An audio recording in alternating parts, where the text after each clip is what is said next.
The most prestigious award show in Hollywood, the Oscars. Believe it or not, these celebrities have been banned from attending for their bad behavior. Will Smith famously went viral after slapping Chris Rock at the 2022 Oscars. Who can forget that, right? Smith attended the ceremony with his wife, Jada Pinkett Smith, and the two sat together and waited to see whether he'd won the Best Actor award for his role as Richard Williams in the tennis biopic King Richard. Although Smith won Best Actor for King Richard, Chris Rock's G.I. Jane joke about Jada dampened the moment and led to Smith slapping the comedian, then only to return to his seat and yell at Chris to keep his wife's name out his mouth. And he said it twice, so you just know he was serious. Now, the US stream attempted to mute this moment, but the slap aired fully in other countries across the world. Smith tried to apologize during his acceptance speech and told audiences, that love will make you do crazy things. Now, despite this, Smith resigned from the Academy and released a statement acknowledging his public attack on Rock, accepting full responsibility. The Academy actually confirmed that Smith was actually banned from their events for 10 years. Smith, was due to actually present the Best Actress award in 2023, but Halle Berry and Jessica Chastain replaced him. Smith cannot return to the Oscars until 2033. Will Smith being banned from the Oscars for 10 years is a shocking outcome from, one of the most controversial moments in Oscar history. But there is, some question about how much the ban will actually hold up over the next 2 decades. While there are a lot of critics who have spoken out against Smith's behavior at the Oscars, it would be ridiculous to suggest that he is in the same category as criminally convicted people like those of whom we do not speak of, but they rhyme with Marby Mimebeam and Smil Smosby. Now, it is quite clear those people will never have a career in Hollywood ever again, even if they don't end up serving, long prison sentences. However, in the case of Smith, Hollywood has already begun to embrace him once again. There was some question about, how the fallout of the infamous slap would affect Smith's career, but the box office success of Bad Boys 4 helped establish his comeback. When more time passes and the incident fades a little more from memory, Smith could make a return to the Oscars before his ban ends, so we'll have to wait and see. But as for now, he will not be in attendance of this year's ceremony. Established actor Richard Gere, whose filmography has included titles such as An Officer and a Gentleman, Pretty Woman, First Night, and American Gigolo, was actually banned from the Academy in 1993. Gere was issued a 20-year ban after he gave a speech while he presented the award for Best Art Direction. As Gere addressed the audience, he decided to go off speech and he used his platform to discuss the issues in Tibet and called out the leader of the Chinese Communist Party at that time. Gere told viewers that they needed to allow people to live as free, independent people again. The Academy found his speech controversial and Richard Gere was banned from presenting at the Oscars and future ceremonies for 2 decades. However, the actor still attended as a guest in 2003 alongside his Chicago co-stars. Chicago received an incredible 13 Oscar nominations and won 5, which included Catherine Zeta-Jones for Best Supporting Actress and producer Martin Richards for Best Picture. Gere returned to the ceremony after his ban was lifted in 2013 to introduce the Best Song nominee, Everybody Needs a Best Friend, performance by Norah Jones from the TED soundtrack. Now, Richard Gere's, Oscar ban was technically lifted in 2013, but the actor hasn't made any appearances at the ceremony in the years since. However, this isn't too surprising because, considering Gere hasn't been in too many movies lately since then, so no shock there. Oliver Stone, the legendary director who's known for his provocative films like Platoon and Savages, but what you might not know is that Stone was banned from the Oscars after he got into a fight with a producer at the 1996 ceremony. Apparently, Stone had a few too many drinks and got into an argument with the producer who was working on one of his films. The argument escalated into a physical fight and Stone was escorted out of the ceremony by security. According to reports, Stone had been drinking very heavily throughout the evening and became increasingly agitated as the ceremony just went on. He eventually got into this argument with the producer who was working on one of the films, and the argument just escalated and things got a little physical and handsy. Now, Stone was escorted out of the ceremony by security and he was subsequently banned from attending the Oscars forever, so he will not be in attendance this year. Mel Gibson was banned from the Academy Awards. Gibson was banned from the Oscars back in 2010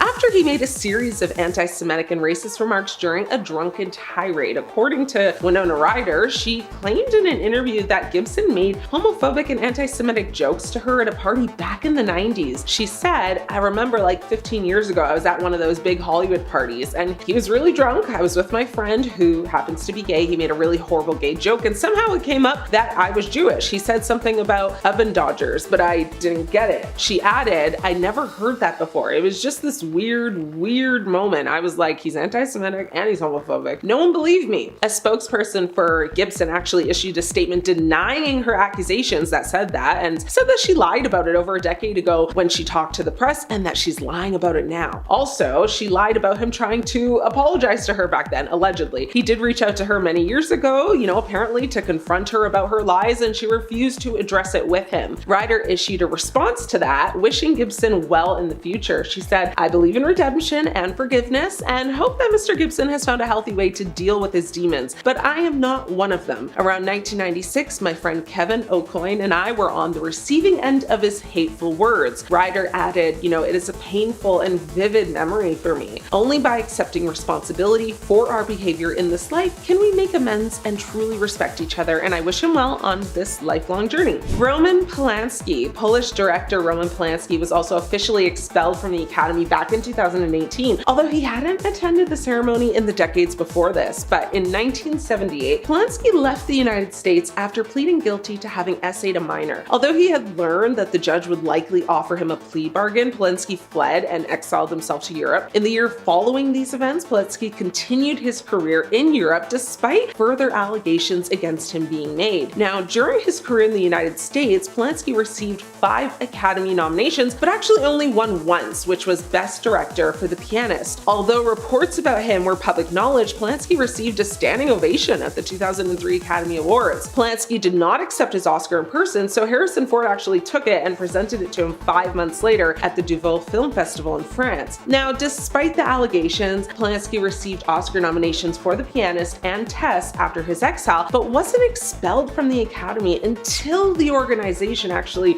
reflected on his actions decades later, so he will not be there. And Adam Kimmel. Cinematographer Adam Kimmel's filmography included movies like Never Let Me Go, Jesus' Son, and Lars and the Real Girl. Now, despite his busy career, which began in 1987 with the music video for Fairy Tale of New York by the Pogues and Kirsty MacColl, Hollywood was unaware that Kimmel was a registered offender. Kimmel's crimes happened before and after he joined the Academy's cinematography branch in 2007, and reports against him ranged from 03 to 010, and in 2020, Variety published an expose about Kimmel, which contained allegations that stated Kimmel essayed someone multiple times back in 2003. Now, Kimmel pleaded guilty in 2004 and was sentenced to 10 years of probation and listed on the essay offender registry. Now, in 2010, the same year that he worked on Never Let Me Go, he allegedly actually committed similar crimes against another minor. He was arrested for 4th-degree essay and failing to register as an offender in Connecticut. When the organization was asked why Kimmel was allowed to join in the first place, they replied that their membership was granted based on an honor system. Now, in 2021, the Academy officially expelled,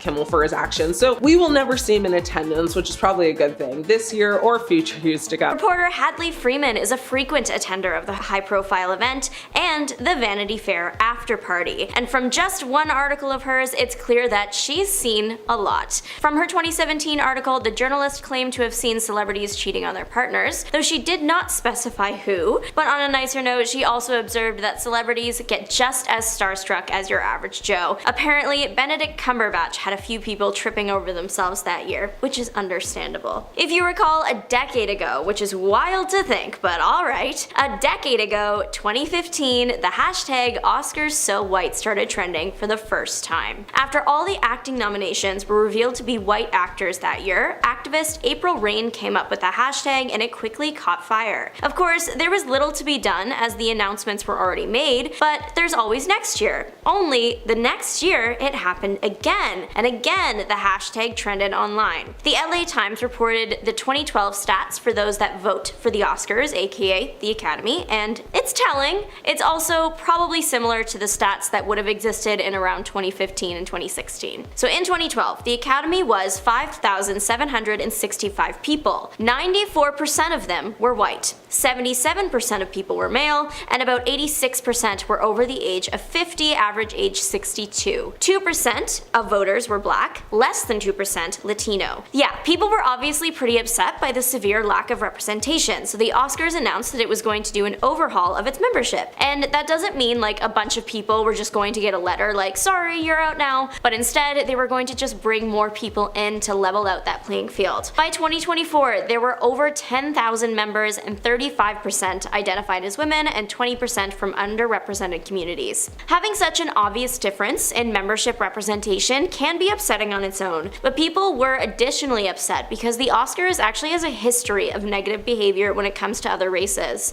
In 2012, Billy Crystal decided to make himself look like a black man. He isn't one.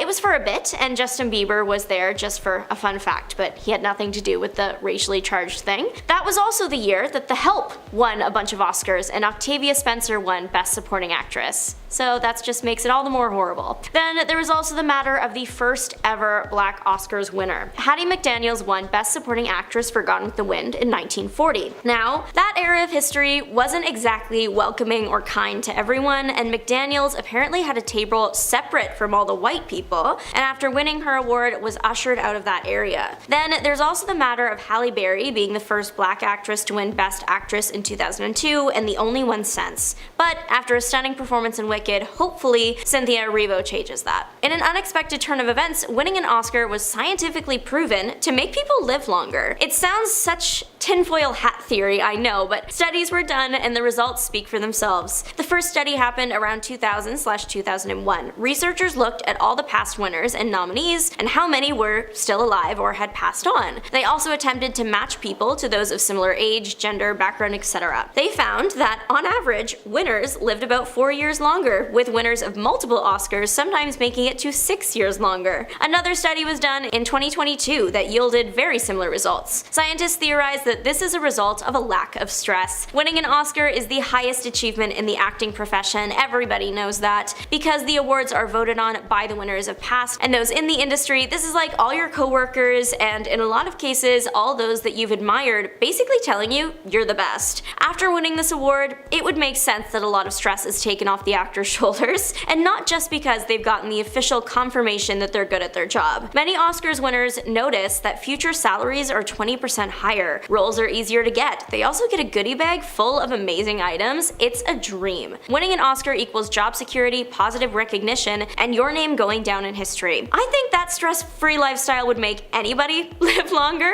On a darker note though, if the Academy is aware that they can extend lifespans just by casting their votes, then it's kinda like they're voting on who they want to live longer, which is maybe why Meryl Streep has won so many. We all want her to live forever. As much as we would all love for our glamorous Hollywood award shows to be a beacon of fair decision making, that's not always the case. And a 1999 campaign by none other than a major disgraced Hollywood producer exposed that there is plenty of work happening behind the scenes to score someone that little golden statue. In almost every Oscars speech, you're gonna hear people say thank you to this mysterious Academy. And when I was 5 years old, I pictured the Academy as just like a group of people that had all powerful movie knowledge that sat around a table and debated about movies. Maybe that does happen somewhere, but the Academy is actually referencing thousands of people. It's kind of like a really exclusive membership club, and the only way to join is if you were there from the beginning, or you're sponsored by 2 pre-existing Academy members, or you're like a winner / a nominee. But here's the thing, that only gets your foot in the door. Your membership request is then put up for review,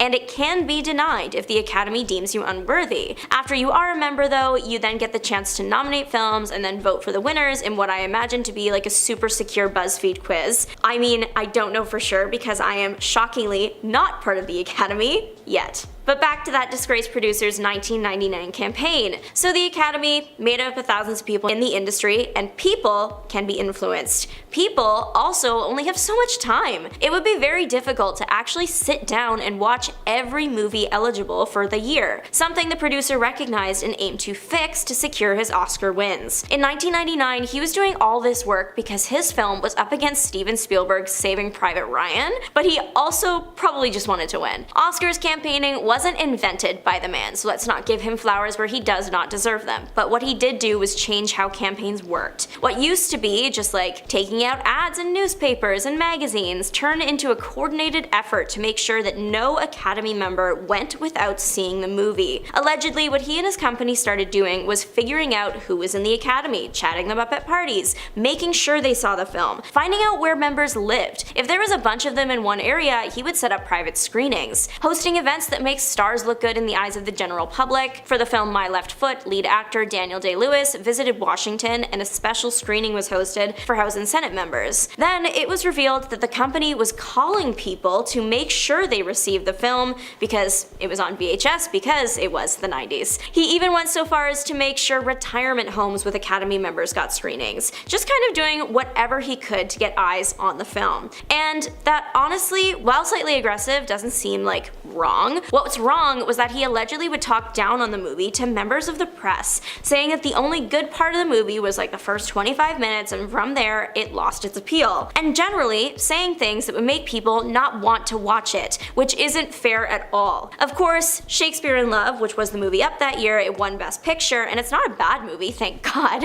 It was worthy of the trophy, but no one actually thought that, compared to Spielberg's war epic, that it stood a chance. Harrison Ford announced the winner that year, and even he looked really sad about the results. To this day, people still say that Saving Private Ryan was robbed. Thanks to the producer, the Oscars suddenly became more ruthless. Every company for a while felt like in order to win, they needed to do what he did. And you know what? Unfortunately, aggressive campaigning might be necessary. 2015 was a big year for Oscar controversy. We had the Oscars so white hashtag trending. But then an Academy Award member revealed that they didn't even watch all the films in a category before voting, which had people in an uproar because that's not fair. The category in question is often overlooked. Some even say perceived as less worthy of an award because the medium is typically used for younger demographics, animation. The animation category, she's been through it. Some people think it was only invented because the Academy didn't want to nominate Shrek for Best Picture, which is fundamentally hilarious. Animation can be just as good and timeless as live action. I mean, take Shrek for example. A yearly survey of about 7 Academy members was done, and 2015's group seemed particularly uninterested in animated movies. I mean, 2 were very passionate about the Lego Movie snub, which is fair, but 1 was considerably meaner about it, calling 2 of the nominated films, and this is not nice, Chinese things that nobody saw. Some of the other people revealed that they didn't watch all the movies, so they abstained from voting. Things like lack of time or interest were common reasons why the films were passed over. First up on the list is a stunt pulled by Marlon Brando that is just as topical today as it was back in the early 1970s, 1973 to be exact. While Marlon Brando isn't the first person to decline their Oscar for various reasons, his snubbing of the ceremony following his iconic role in The Godfather was certainly one of the most memorable. Brando was considered a shoo-in for the winner of Best Actor, and he had already taken home the Best Actor statue once before for his role in the 1955 movie On the Waterfront. However, despite what many would consider this to be a huge honor for the actor, he decided to not even attend the ceremony. Instead, he sent Native American actor and activist Saheen Littlefeather on stage to decline the award on his behalf. He did it in protest of the way that Native Americans have been treated in the United States.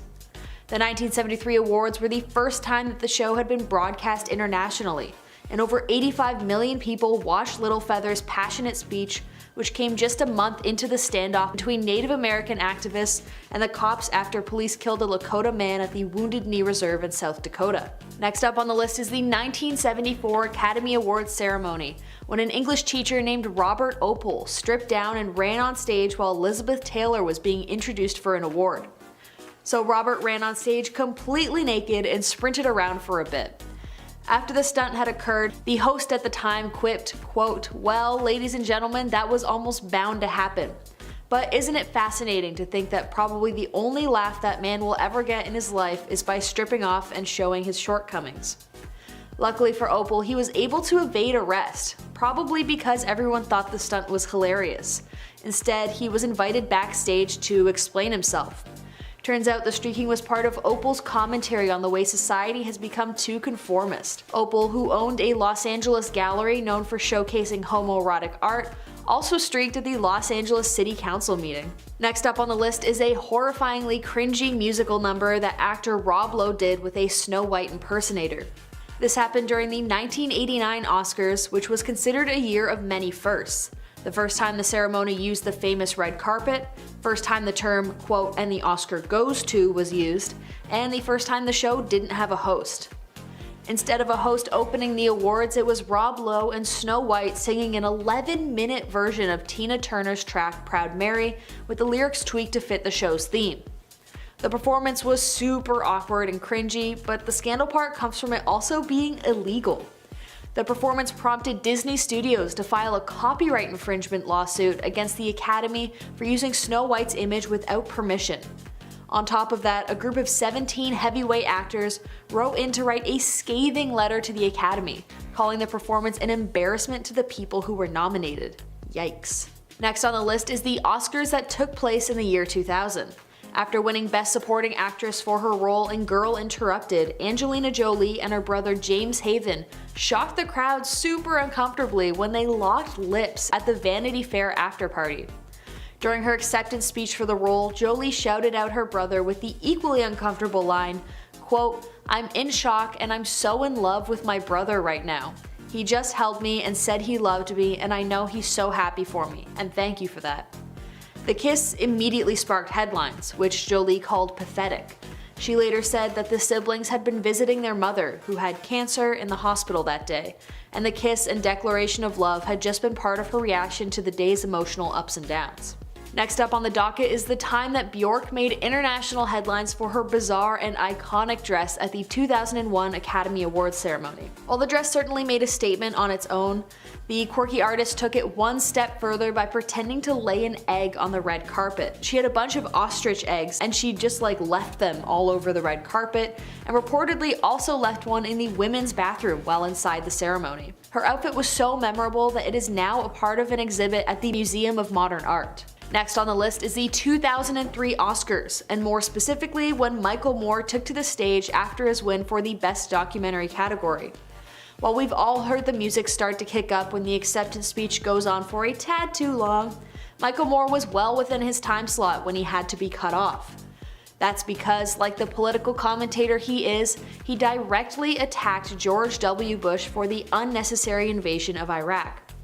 Quote, "We live in a time where we have a man sending us to a war for fictitious reasons. Shame on you, Mr. Bush, shame on you." He was met with boos from the audience and was quickly played off stage. Ironic, honestly, especially when Michael Moore was criticizing presidents long before it was okay to do so, and the same people who booed him off stage ribbed future presidents at other award shows. Just shows the shallowness of the whole thing. Next up is the 2015 Oscars when John Travolta hopped onto the Oscar stage to introduce Idina Menzel, who voiced Princess Elsa in the Disney Frozen movie.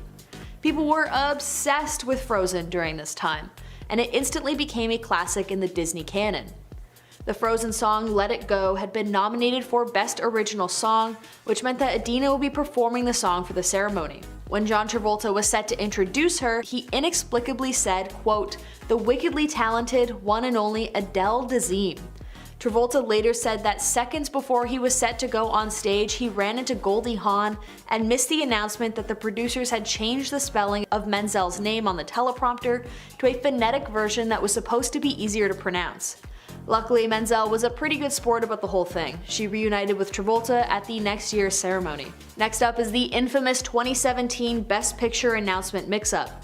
At the very end of the ceremony, Faye Dunaway and Warren Beatty took to the stage to reveal the night's big-ticket Best Picture winner. All was going smoothly until Beatty went to read the winner. He looked noticeably confused, and some wondered if he was having a hard time seeing the teleprompter. He held the card out to Dunaway, who assumed he was changing up the script and allowing her to read out the winner. She announced La La Land, and the cast and crew filed on stage to celebrate. Backstage, Academy accountants from PricewaterhouseCoopers sprung into action and alerted production that the wrong envelope had been given and that Moonlight actually had won Best Picture. Stage managers scurried on stage to correct the gaffe. So what happened? turns out Beattie had been handed an extra Best Actress envelope, which had gone to Emma Stone from La La Land, instead of the one labeled Best Picture. A production error earlier in the day meant that they had run out of time to rehearse the last few awards prior to showtime, which could have contributed to the mistake. Oopsies. Next on the list is the 2020 Oscars, where the much-deserving film Parasite had just been announced as the Best Picture of the year. It marked the first time that a non-English language film took home the top honor. When the cast and crew headed on stage to accept the award, which was one of the 6 the movie won through the night, co-producer Kok Sin-ae first took the mic and spoke for 45 seconds before turning things over to Mikey Lee, the film's other producer. But before Lee got to deliver her speech, the lights went down on the stage and cameras focused on Jane Fonda, who was slated to deliver the night's closing remarks. The audience was instantly outraged, and stars like Tom Hanks and Charlize Theron, who were sitting in the front row, started chanting "Up, up" to persuade the showrunners to turn the attention back to Parasite. Luckily, the cheers worked and Lee was able to deliver her remarks, but it didn't stop tons of outrage from coming out in reaction to the rude dismissal. And now, finally, we come to the Oscars that were literally just held a few days ago with another big scandal. As Chris Rock took to the stage to present the award for Best Documentary, the comedian made a few jabs at Hollywood and its actors. One such jab was toward Jada Pinkett Smith, who suffers from alopecia. Basically, it was a joke aimed at her being bald, to which Jada's husband, Will Smith obviously, rushes the stage and slaps the words right out of Chris Rock's mouth. Chris was obviously super shocked, and Will Smith sat back in his seat but shouted back at Chris not to talk badly on his wife. Everyone in the crowd was super stunned, obviously. A fight has never broken out on the Oscars stage before. And it was just super sweet chicken soup for my middle class soul. In at number 10, Judd Apatow. After the shocking altercation, some celebrities took to Twitter to share how much they disagreed with Will Smith's actions. Director Judd Apatow was probably the most vocal, who said in a series of tweets, quote, "Seems like Will Smith's plan to get comedians and the world to not make jokes about him is not going to pan out. The Williams family must be furious. Pure narcissism. Also, G.I. Jane was gorgeous. What exactly is insulting about being compared to a ripped, stunning Demi Moore?" He then replied to a tweet that mentioned that Will did what he did because Rock was insulting her alopecia. Apatow doubled down, writing, quote, "He could have killed him. That's pure out of control rage and violence. They've heard a million jokes about them in the last 3 decades. They're not freshmen in the world of Hollywood and comedy. He lost his mind." Apatow has since deleted the tweets, but we can assume he meant every word. In at number 9, Tiffany Haddish. Tiffany Haddish was one of the few celebrities who decided to support Will Smith's actions. She stated how much she loved to see a husband standing up for his wife. It probably also helped that Haddish and Pinkett Smith are friends and starred in the movie Girls Trip together. Haddish told People, quote, "When I saw a black man stand up for his wife, that meant so much to me. As a woman who has been unprotected, for someone to say, 'Keep my wife's name out of your mouth, leave my wife alone,' that's what your husband is supposed to do, right? Protect you." And maybe the world might not like how it went down, but for me it was the most beautiful thing I've ever seen because it made me believe there are still men out there that love and care about their women. Adding that she thought it was beautiful because it proved that there are husbands that still care about their wives. In at number 8, Sophia Bush. One Tree Hill star, Sophia Bush, tried to see both sides of the situation and tweeted out, quote, "Violence isn't okay, assault is never the answer. Also, this is the second time that Chris has made fun of Jada on the Oscars stage, and tonight he went after her alopecia. Punching down at someone's autoimmune disease is wrong. Doing so on purpose is cruel. They both need a breather." I do appreciate how she tried to see both sides of things because both men are wrong in some ways. Chris Rock also joked about Pinkett Smith at the 2016 Oscars. Her and Will decided not to go that year to protest the lack of diversity at the award show. While hosting, Rock said, quote, "Jada said she's not coming to protest. I'm like, isn't she on a TV show? Jada's going to boycott the Oscars? Jada boycotting the Oscars is like me boycotting Rihanna's panties. I wasn't invited." He also took a jab at Will and added a comment about Will's lack of nomination that year, saying, quote, "It's not fair that Will was this good and didn't get nominated. You're right. It's also not fair that Will was paid $20 million for Wild Wild West, okay?" He said, referencing one of Smith's biggest flops. In at number 7, Lupita Nyong'o. One of the celebrities whose live reaction to the incident has gone viral is Lupita Nyong'o. Lupita was seated right behind Will Smith, so when he sat down after slapping Chris Rock, we got a clear view of exactly how she was feeling. It was the same shock and horror that most of us were experiencing at that time.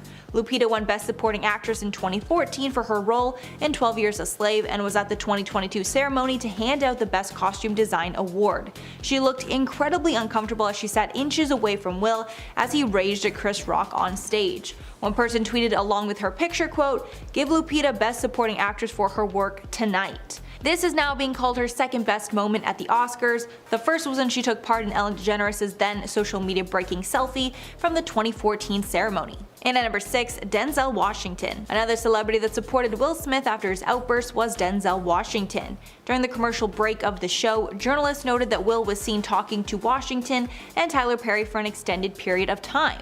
Will was breaking down and looking for support from the men.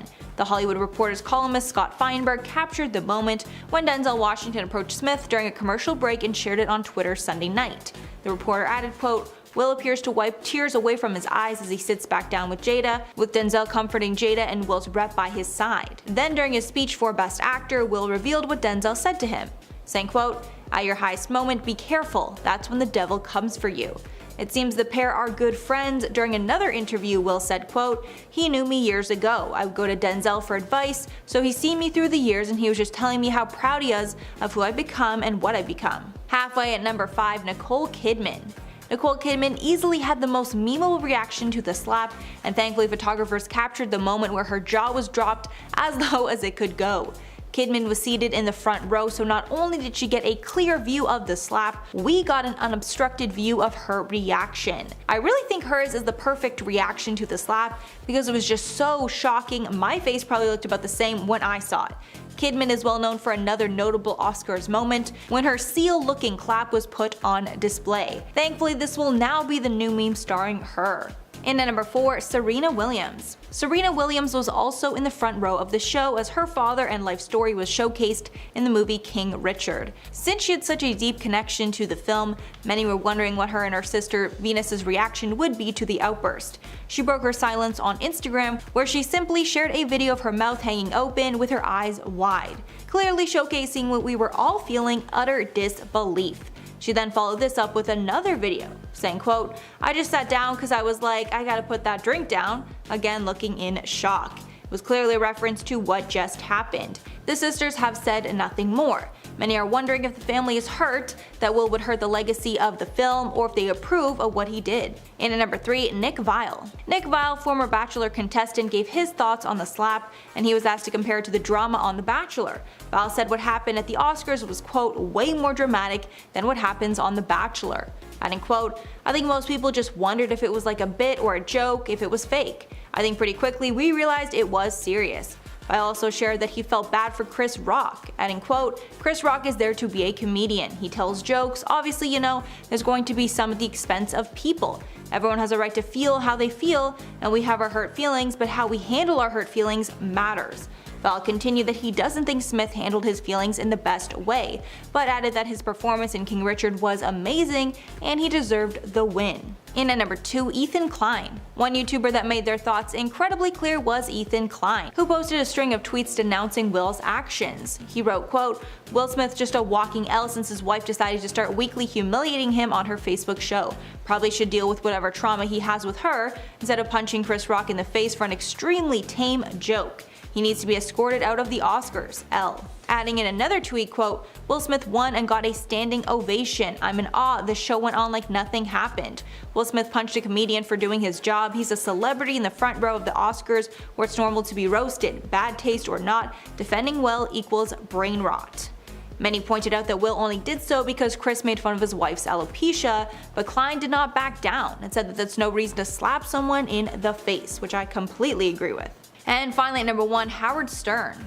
Howard Stern did not hold back on his Monday morning radio show, completely blasting Will Smith for his actions. Stern said, quote, "What you saw on TV was a guy with real issues. That's crazy. That's crazy when you can't contain yourself." His co-host Robin Quivers called the assault a, quote, "blindsided attack," noting that Rock had no idea that the hit was coming. Both Stern and Quivers blasted the Academy for not immediately ejecting Smith from the event, with Stern adding, quote, "You don't provide security, you don't have someone to come up there. Chris Rock was just trying to make people laugh at the ceremony, which is so long and boring." Comic Nikki Glaser also called into the show to agree, with her adding that she's afraid of what might happen to other comedians when they make risky jokes at a comedy club. All three blasted the inaction from other celebrities in the room and the Academy for doing nothing. In at number 10, Will Smith. As of now, Will Smith has not been stripped of his Oscar officially after he received it just a few nights ago, but considering his disrespectful conduct, many are thinking the Academy will punish him for the action. After slapping Chris Rock and interrupting the broadcast, Will Smith won Actor of the Year for his performance in King Richard. While giving his acceptance speech, he took the time to apologize to the Academy and his fellow nominees while crying. He blamed his actions on the love he has for his wife, Jada. Since he still won the award and was treated like nothing happened following the slap, many people thought nothing would happen. But after 2017, the Oscars introduced a new code of conduct in the context of the Me Too movement. In a letter sent to members at the time, CEO Don Hudson stated, quote, "Academy membership is a privilege offered to only a select few within the global community of filmmakers." Adding, quote, "There is no place in the Academy for people who misuse their status, power, or influence in a manner that violates recognized standards of decency." And if you really think about what Will Smith did that night, it was using his privilege to do something that would have gotten any other person arrested. After the slap, the Academy posted a statement that they condemn all violence and announced that they launched a formal investigation into the incident. It's been rumored that his Oscar will not be taken away, but he may be suspended from the Academy. And at number 9, Marlon Brando. Along with the 2022 Oscars, the 1973 Oscars is also remembered for a shocking event. That year, Francis Ford Coppola's mob crime drama The Godfather was nominated for 9 Academy Awards, including Best Picture, Best Director, and Best Actor for Marlon Brando. When it was announced that Brando had won the prestigious award, he did not come to the stage to accept it. Rather, a woman named Sacheen Littlefeather came on stage on his behalf. She said that Brando, quote, "very regretfully cannot accept this very generous award," and the reason for this being are the treatment of American Indians today by the film industry. In the middle of the speech, Littlefeather was booed for her words, and the audience was not accepting of her words. It was also reported that 6 security guards had to hold back John Wayne because he was so angered by what she was saying. In at number 8, Hondo. In 1954, the movie Hondo was nominated for Best Story, which has now been renamed to Best Original Screenplay. The John Wayne Western movie was favored to win, but the nomination was later revoked after the Academy discovered the script for the movie was not original. Rather, it was based on an already existing short story called The Gift of Cochus. This is obviously against the rules, as the nominees in this category must create an original story. In at number 7, Tuba Atlantic. 2010 film Tuba Atlantic was another movie that had its nomination revoked after it broke the Oscars rules. The film was a Norwegian short film about a 70-year-old man who only had 6 days to live and spends that time reconciling with his estranged family. It was nominated for Best Live Action Short Film in 2012, and it was a huge step for the Norwegian film industry. However, the nomination for this movie was revoked after the Academy discovered that the film was already shown on Norwegian television before it was released in theaters, which is a huge no-no for the Academy, which is purely for movies released in theaters.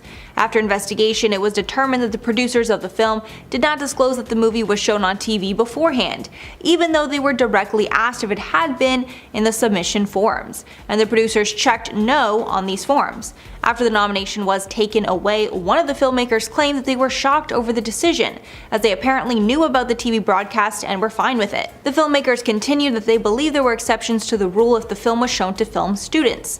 The Oscars denied knowing anything beforehand. And at number 6, 13 Hours. In 2017, 13 Hours earned a single Oscar nomination for Best Achievement in Sound Mixing, with 4 members of the sound team, Gary Summers, Jeffrey J. Habush, Mac Ruth, and Greg P. Russell getting acknowledged for their work. However, just one day before the award show was to be held, the Academy announced that they were rescinding the nomination for Greg P. Russell for breaking the rules. He was accused of telephone lobbying, which is essentially begging for votes from the members of the Academy. The Oscars revealed their decision in a statement, saying in part, quote, "Upon recommendation by the Sound Branch Executive Committee, the Academy's Board of Governors voted to rescind the sound mixing nomination for Greg P. Russell from 13 Hours.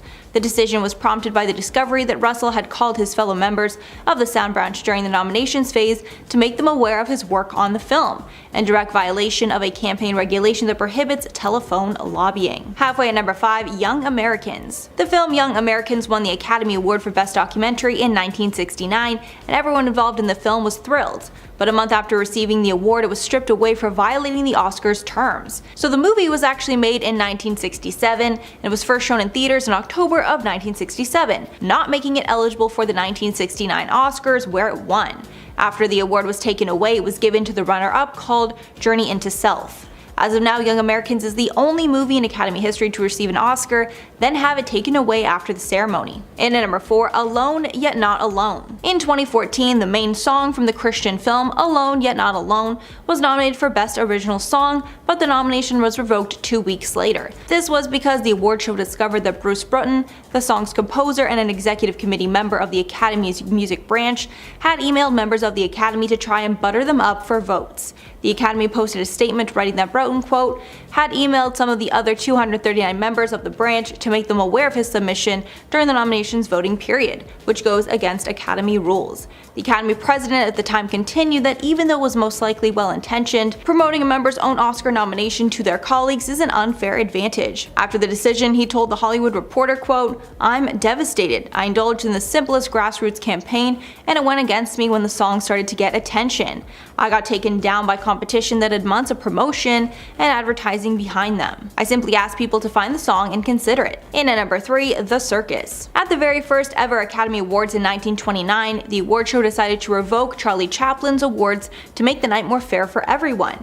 At that year's awards, he was nominated for Best Actor, Best Director for a Comedy, Best Writer, and Outstanding Picture for his work in the film The Circus. Since he was such a legendary talent, the Academy believed there was a high chance that he might win all the awards, so they decided to create an honorary award just for him, combining all of his awards into one. This new award combined the awards for Best Writing, Directing, and Producing in the film. And at number 2, Dudley Nichols. Some celebrities are stripped of their Oscars awards or nominations, but the first person to ever reject receiving the award was screenwriter Dudley Nichols, who won for Best Screenplay in the 1935 film The Informer. The movie was set during the Irish War of Independence and was adapted from the novel of the same name by Liam O'Flaherty. The movie won multiple awards, with the director John Ford going on to win Best Director, with Nichols winning Best Screenplay. After rejecting the award, Nichols revealed he did so to support an ongoing writer's strike in Hollywood. And finally, number 1, George C. Scott. Another celebrity who refused to accept their Oscar win was actor George C. Scott. He won the award for Best Actor in 1971 for acting in the film Patton. He announced ahead of time that he would not be attending the awards because he didn't approve of the snooty event. He told press that the show was a, quote, 2-hour meat parade, calling it, quote, barbaric and innately corrupt. Even though he trashed the show multiple times beforehand, the Oscars still decided to honor him with the award for his work in the film. The film's producer, Frank McCarthy, accepted the award on his behalf. McCarthy then returned it to the Academy the following day, as Scott had requested. Firstly, he deflected the blame. Moments after the slap, the award for Best Actor was presented. This was the award that Smith was favored to win. Many were not sure if he would be asked to leave the show, or if the Oscars might actually change the winner to someone else at the last moment. However, he did win the award for his portrayal of Richard Williams in the movie King Richard, based on the father of tennis stars Venus and Serena Williams.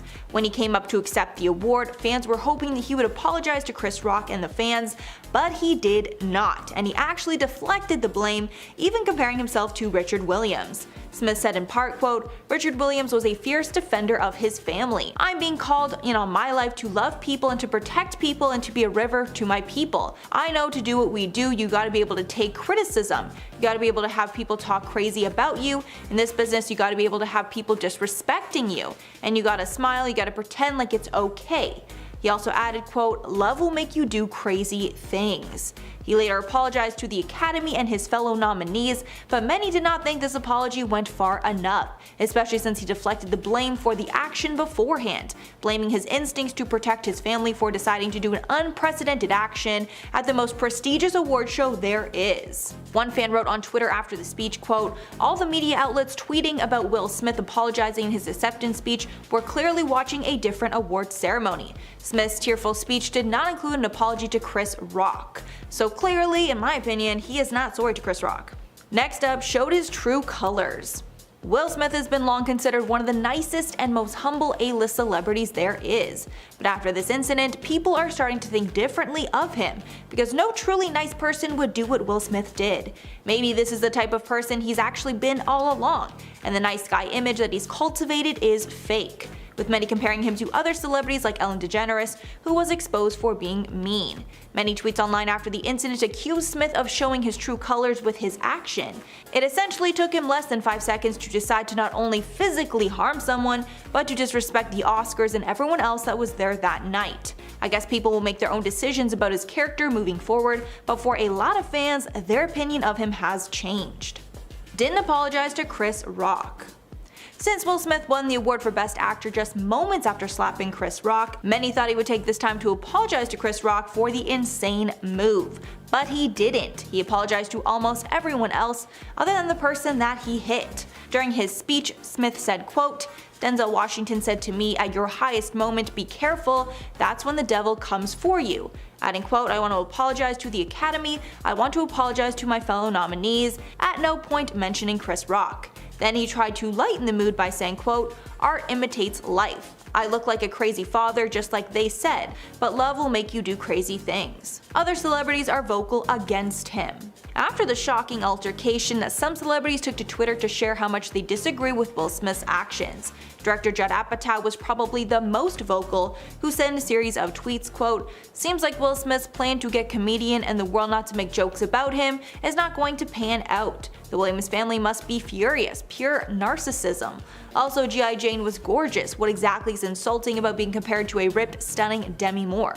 He then replied to a tweet that mentioned that he did what he did because Chris Rock was insulting her alopecia.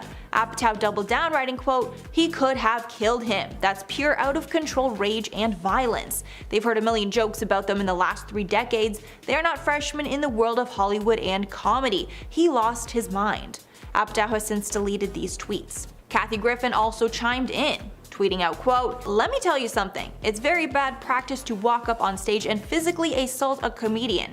Now we all have to worry about who wants to be the next Will Smith in comedy clubs and theaters." Blacklisted from other award shows. It's not a stretch to think that other award shows might not allow Will Smith to attend after he slapped a host while they were presenting. The Academy tweeted after, quote, "The Academy does not condone violence of any form. Tonight we are delighted to celebrate our 94th Academy Awards winners who deserve this moment of recognition from their peers and movie lovers around the world."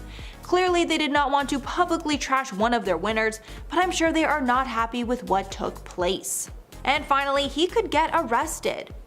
Just a reminder that what Will Smith did was illegal, and he could have easily been arrested and charged.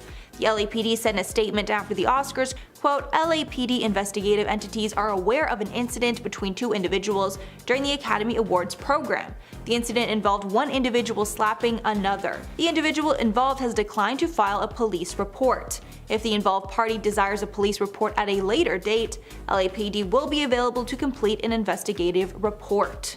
So clearly Chris Rock is not deciding to file any charges, thankfully for Will Smith, but if they don't reconcile, nothing is stopping Rock from pressing charges at a later date, so hopefully Will Smith apologizes. Starting off our list today at number 10, we have Chris Rock. Not only did Chris Rock destroy his career in 2022 with his horrible Oscar hosting job, you think the Academy wouldn't have hired him to host the ceremony, as back in 2005 he had another pretty controversial show, as not only did he make a comment about straight black men never watching the Oscars only a month before the show, he actually tried to cover it up by stating the LGBTQ community only watches the Tonys, which would cause a handful of people to call the star out and urge the Academy to replace him as the host that year. But still, the show went on with him as the host, and to be honest, his opening monologue just wasn't even that funny, and his whole performance was just really bland and loud. And if things couldn't get any more worse, later in the night things got extremely awkward as Chris went on to make a comment about Jude Law when he said, "You want Tom Cruise, and all you get is Jude Law." The statement didn't sit well with a few people in the crowd, and when Sean Penn then took the stage to present Best Actress, he would then tell Chris Rock off and say that Jude was one of the generation's finest actors. Number 9, Anne Hathaway and James Franco. If one thing's for sure, Anne Hathaway doesn't deserve to be on this list today, but because she had to MC with James Franco and he failed at his hosting job, she unfortunately has to be on this list today. From the very beginning of the night, it looked like James just didn't want to be up on the stage, and he was waiting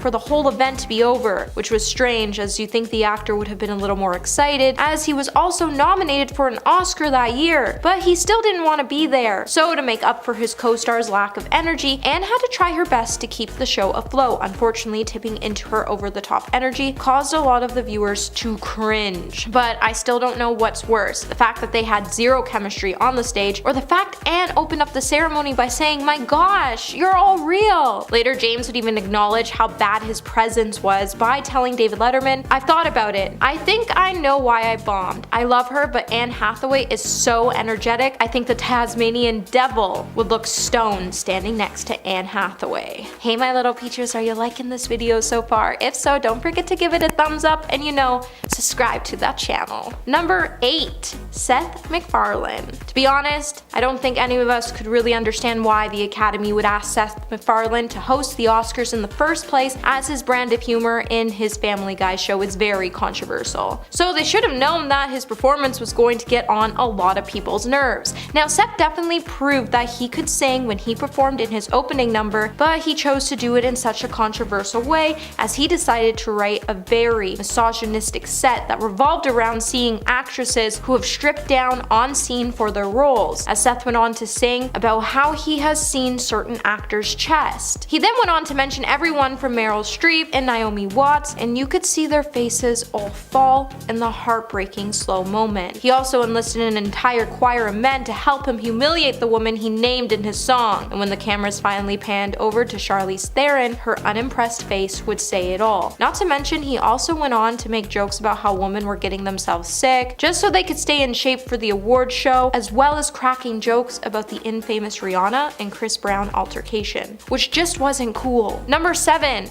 Ellen DeGeneres. Ellen's first Oscar hosting gig in 2007 was an utter mess, as it was nothing like the lovable performance she put on in 2014. Maybe her first time around was just missing all the selfies and pizza. However, with saying that, it isn't really Ellen's fault her performance as a host didn't do so well, as prior to hosting the Oscars, she previously hosted 3 Emmy Awards, and she did such a great job doing so. So when the Oscar ratings were down, the Academy brought in Ellen so she could bring in a different demographic, but by doing so it seems like it was just a little too forced, as she just kept rambling on and her points just fell very flat throughout the night. Even her overall style didn't seem to fit in with the Oscars, and there was a point where she even mentioned the Oscars was going green and that she was going to recycle some of her old jokes, and she actually took that to heart. It seemed like she made the night a little too much about herself and didn't really focus on the films and the actors that were up for consideration that night. Number 6. David Letterman.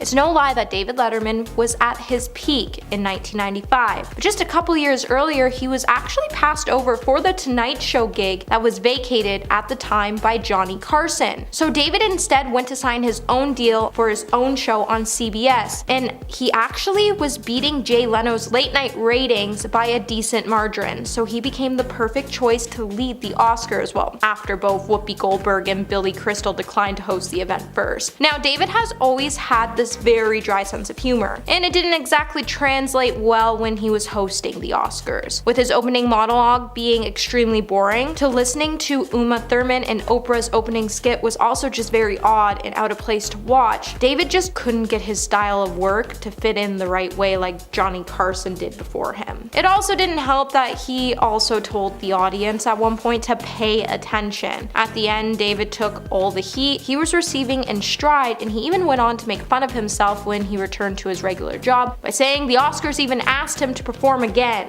Crazy. Number 5, we have Chevy Chase. Hopes were definitely high when Chevy Chase was asked to host the 1988 Oscars, as the year prior he shared the stage with Goldie Hawn and Paul Hogan, and he did such an amazing job. So you would think that he would be able to host the award show by himself, but that just wasn't the case. Now, when a host opens a show saying, "Good evening, Hollywood phonies," you're definitely not in for a good night, and it just seems like Chevy, as the host that night, just kept dragging it on, and everyone watching was just praying it would all be over soon, especially when he realized his jokes weren't funny anymore and they weren't getting laughs. He just turned to this gross humor, and it made us all cringe. Chevy got to the point where he was just acting completely ridiculous, like when he dropped his pants when Paul Newman took the stage to present the award for Best Actress. And when that didn't get the laughs he was hoping for, he just made some bad ad-libbing attempts, and he was seen picking his nose and sneezing into his hand, and that just wasn't funny. Number 4, Donald Duck. Now, there's probably probably a reason when you think of Disney characters, you never think of Donald Duck. And that's probably because he completely butchered the 1958 Oscar ceremony. So Donald Duck wasn't the only one who hosted the ceremony, as there was a handful of hosts that year. But it was Donald Duck's hosting abilities that definitely caused a huge amount of disappointment to come from viewers watching the show. So 1958 was a big year for the Oscars, as this was the first time the show had ever been broadcasted live. The Academy also sponsored the event, so that meant there was no commercials, meaning they had to hire multiple hosts as nobody really had the time to take a break. Being that there was already 5 other hosts, you would think they would be able to handle things on their own, but the Academy was still trying to figure out how to throw something extra in there for us, so they decided Donald Duck. Maybe it's because they felt like they owed the fictional character a spot due to him being a former Oscar winner, or maybe they were just a little ahead of their time and wanted to get edgy by featuring a host who doesn't wear pants. But honestly, they probably should have known better, and it would have gone better if Mickey hosted the event instead. Number 3, Rob Lowe. After Rob Lowe's performance, it made a lot of sense to why the Academy decided to stick to a host-free format for years, as it was an attempt to make sure other award shows didn't turn out to be a complete nightmare like the show did in 1989. When Grease producer Alan Carr was put in charge of delivering an opening number, not only would he have Snow White in it, but also Rob Lowe. And when they took the stage, Rob would go on to sing and flirt with Snow White throughout the entire performance, but it also didn't help that he was introduced as Disney's character's blind date. Later, Disney's president, Frank Wells, would call out the Academy for this poor performance, and he would tell them that he was extremely unhappy for what they did with Snow White's character. Rob also would tell the New York Times, "Look, the Academy asked me to take the role, so I was a good soldier and did it. You can't be your own manager and agent and soothsayer. You have to take risks."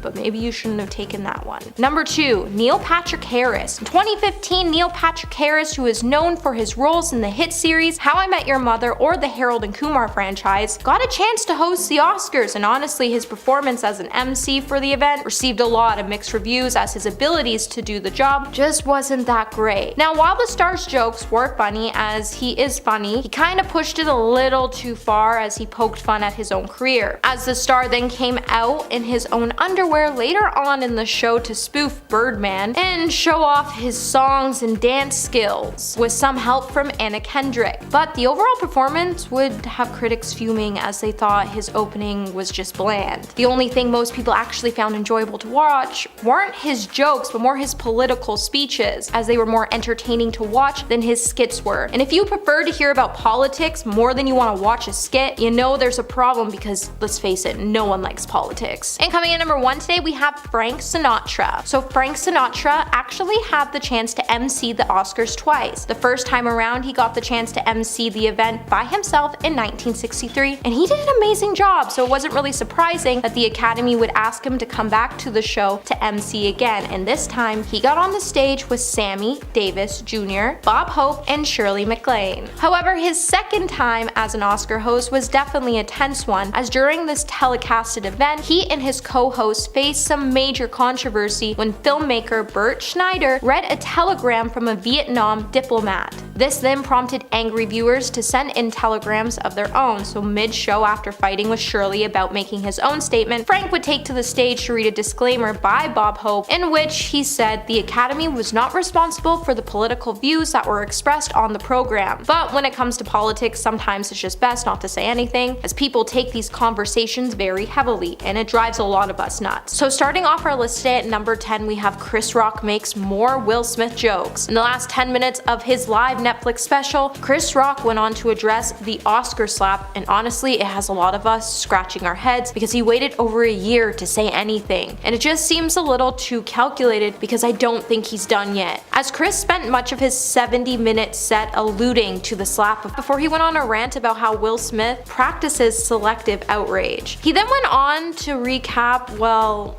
his marital troubles with his wife Jada Pinkett Smith, and in the years leading up, before noting everyone called Smith a B for going public with his wife's cheating scandal. It's clear that Chris Rock is done taking the high route like he did in the beginning of the scandal, and Chris being so open with the events now, it just seems like he bottled up all of his anger about the incident and he's ready to explode, just like Will Smith did at the last Oscars. So we could see Chris make the wrong move at this Academy Awards show. Number 9, Jennifer Lopez and Ben Affleck. After Ben Affleck Affleck and Jennifer Lopez were caught looking a little gloomy and out of place at the Grammys, it makes you wonder what the Oscars could have in store for the couple. Like, will Ben be attending the Oscars or will he be watching the show at home in his sweatpants? But honestly, anything is possible with this couple. What is for sure though is that Jennifer definitely doesn't want any more questions about her relationship with Ben and what it's like behind closed doors any longer. So we're definitely going to see the couple pack on the PDA if they actually decide to attend the ceremony this year, so they can convince the public that there's no trouble in paradise. And if Ben is caught looking a tad gloomy, we can expect Jennifer to be a little less than impressed with the fact. We might just see her lose her cool and tell Ben again to look friendly and motivated before she storms off and leaves the show. Hey my little peaches, are you liking this video so far? If so, don't forget to give it a thumbs up and subscribe to the channel. Number 8, Rihanna's performance. 2023 has definitely been a big year for Rihanna so far, and the year has only just begun. Not only did Rihanna have the chance to put on a stunning Super Bowl halftime show where she announced her second pregnancy, but fresh off her Super Bowl halftime performance, the pregnant star will be singing her Oscar-nominated song Lift Me Up from Marvel's Black Panther: Wakanda Forever. Honestly, Rihanna's probably gonna take home the Oscar during the awards ceremony, and the world is wondering what her performance could be like at the Oscars and who it may upset this time around. With the FCC receiving more than 100 complaints about Rihanna's Super Bowl performance, many have labeled it not only as boring to watch but also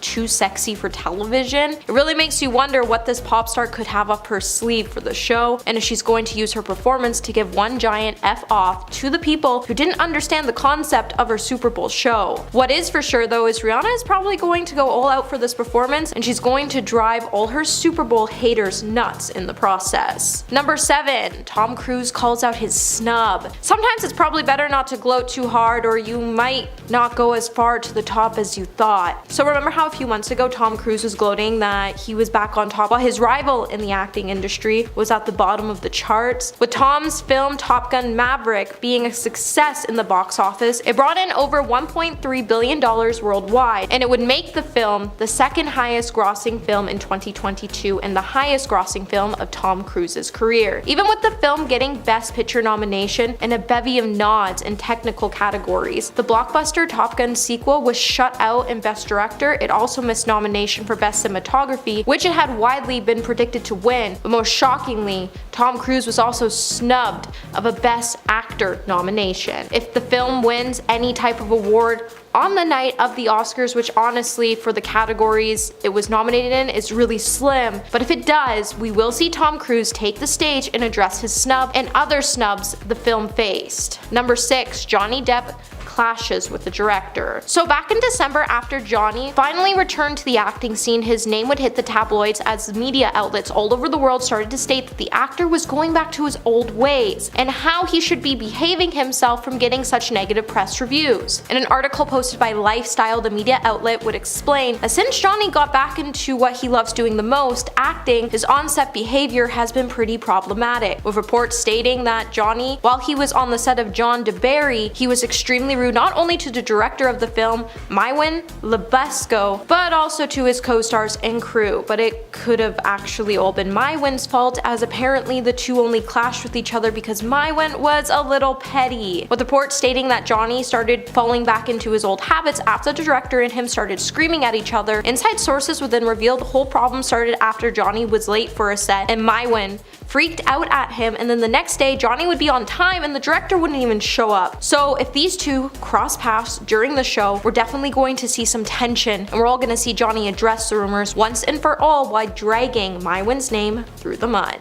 Number 5, Jimmy Kimmel's take things a little too far. Okay, so the Oscars hasn't even started and it already seems like Jimmy Kimmel is taking things a little too far as he started making comments about last year's events, especially the infamous slapping incident, and it makes you wonder what he's going to do for this year's show. With Jimmy outlining that if someone was to walk on stage and slap him this year, Jimmy would say he would size up the person before getting into a physical altercation with them on television, but if it was The Rock walking up on the stage, he would just run away. I mean, as a celebrity, you do have the power to address certain situations, but when they condone violence, it's probably better just to keep them in your head. Throughout the night, I'm sure we'll see Jimmy make many jokes about what happened at last year's ceremony, as he's probably already running through all the scenarios he could have fun with for the infamous incident during the event, especially since he's already labeling himself as an unflappable and unslappable host. We already know the night is going to be pushed into jokes that go a little too far, and they may upset a lot of people in the audience.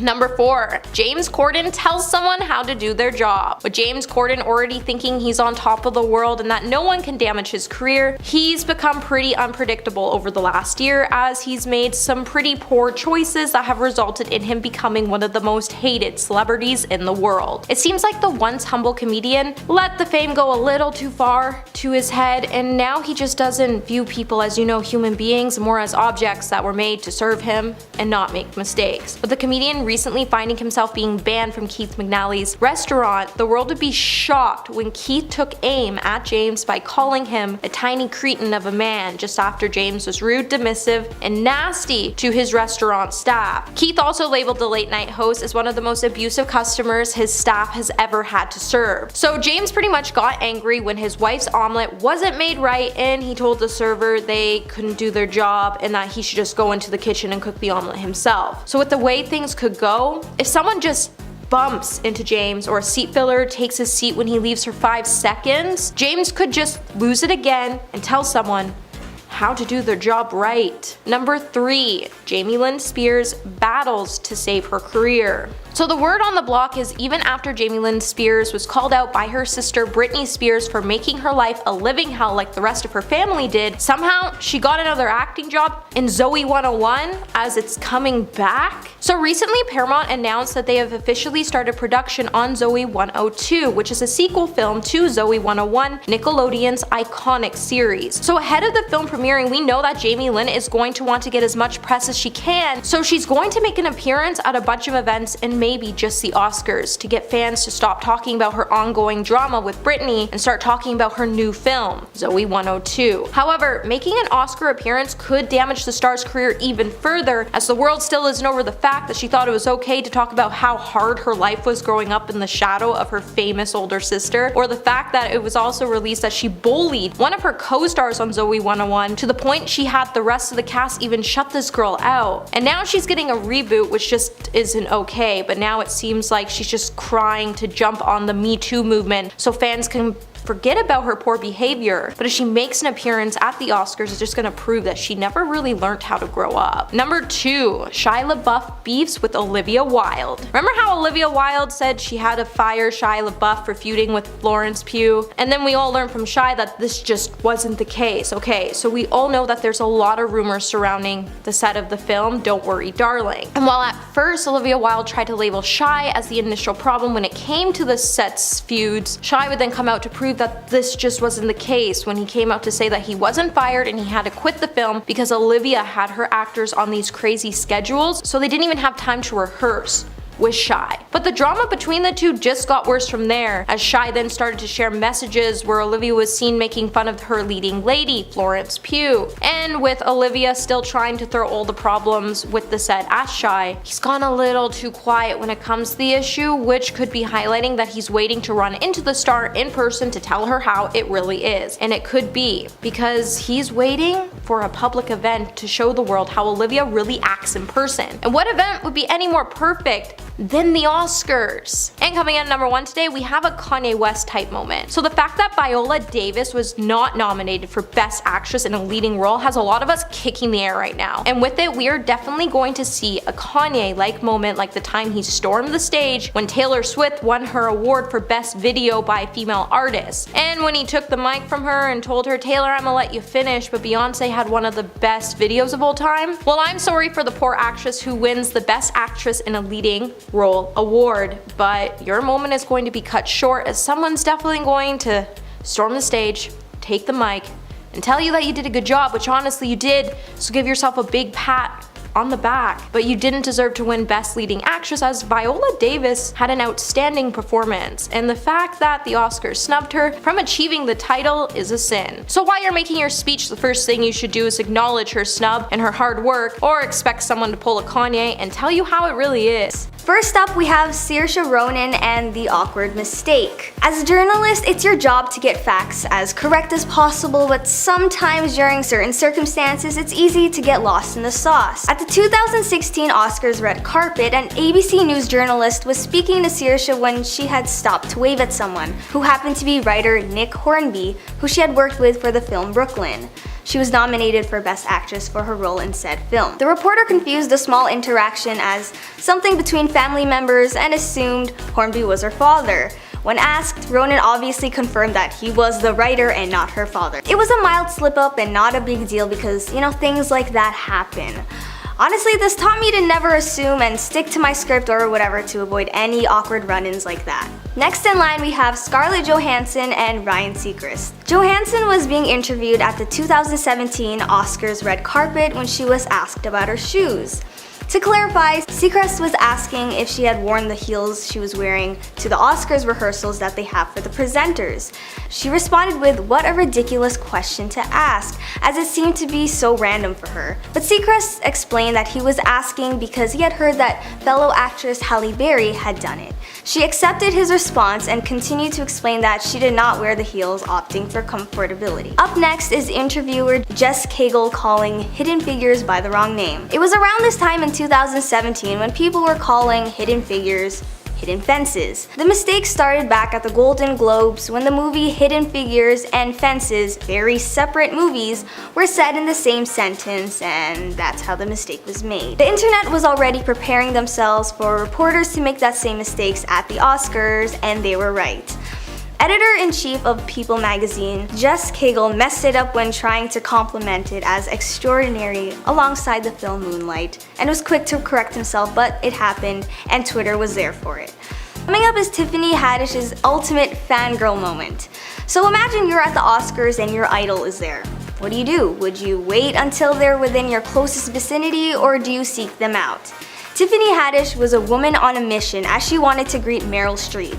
In a video taken at the 90th Academy Awards, you can see Haddish waiting outside of the rope that was meant for the designated red carpet. With Streep just meters away, she probably contemplated her options before just going for it and climbing over the rope. I forgot to mention she was in a beautiful long gown as well, so to be able to witness that in real time must have been hilarious. Streep was seemingly preoccupied as Haddish steps in and literally blocks her path. The two make eye contact and they hug while exchanging words that are hard to make out. But nevertheless, Haddish got to have her chance with Streep and it was everything.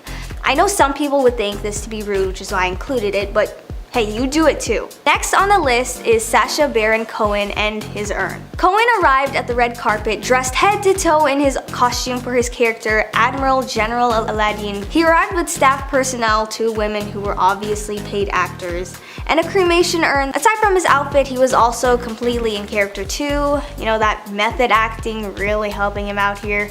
He was being interviewed by Ryan Seacrest, and Seacrest played into the bit as well. As he explained why he brought the urn, he inconspicuously lifted it and let it spill all over Seacrest. Clearly, it was a setup, probably some sort of marketing strategy from the movie's team. Up next again is Tiffany Haddish and her interview. She looked stunning in her custom-made green gown when a reporter asked if she had done a costume change. Perhaps slightly put off by the term costume, Haddish goes off to explain that it was not a costume but a luxury Dolce & Gabbana gown. The reality of the awkwardness sets in as the reporter tries to stealthily move on, but Haddish wants to reaffirm herself. She continues saying, "It's called an evening gown, darling." Watching the clip, you can tell the reporter regrets everything as she continues to play cool and admits defeat, but the damage was done and Haddish was not. She explained that the dress was paid by herself and that was what success looked like. Coming up is Zuri Hall blanking out at the red carpet.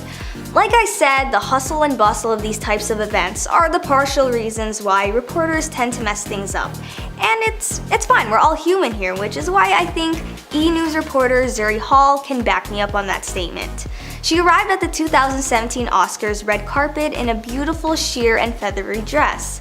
Perhaps it was so beautiful she ended up forgetting who actually designed it. Is it disrespectful to forget the name of the designer? I think it's an honest mistake, but that doesn't take away the minor embarrassment she probably felt while that was televised across national television. Up next we have Ashley Graham's interview with Jason Momoa and Lisa Bonet. Momoa and his wife showed up to the 2019 Oscar Awards when it happened. When they were interviewed by model Ashley Graham, she requested that he give her a haka move.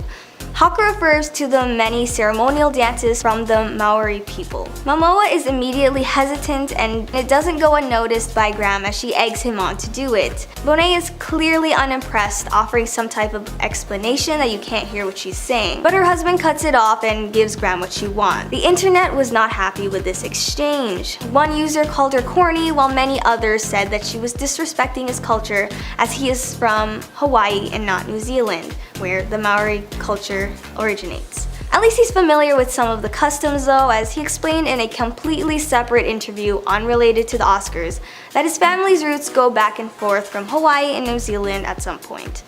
Regardless, Graham pushing him to do that wasn't a good look for her. Coming up are the South Park creators and their red carpet looks. Creators of the hit cartoon comedy, Trey Parker and Matt Stone, confessed to everything that went down that evening in the year 2000. To put it shortly, they did not take anything seriously, despite Parker being nominated for an award. The original plan was to dress up in duck costumes, but out of fear they would be denied entry, they went for dresses to blend in with everyone else. So that's what they did. They dressed up in their dresses that were nods off to outfits Jennifer Lopez and Gwyneth Paltrow had worn previously, and to top it all off, were also extremely under the influence. They explained even stepping out of the vehicle was an experience due to their incapacitated state.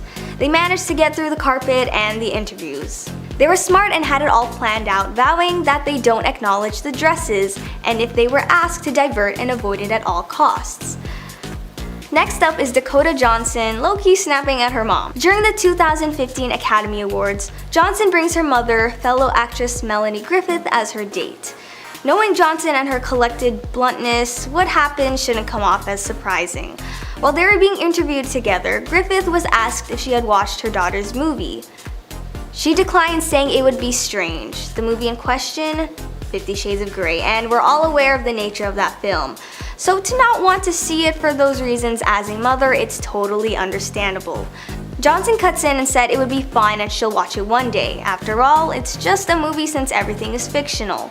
When the reporter accepts this answer and reaffirms how well her daughter did in the film, Griffith continues and says, well, she's a really good actress, I don't need to see it to know how good she is, which sparked mild irritation from Johnson, who gets a little snappy and says she doesn't need to watch it. It's kind of awkward for the reporter as she comes in to soothe the awkward family interaction.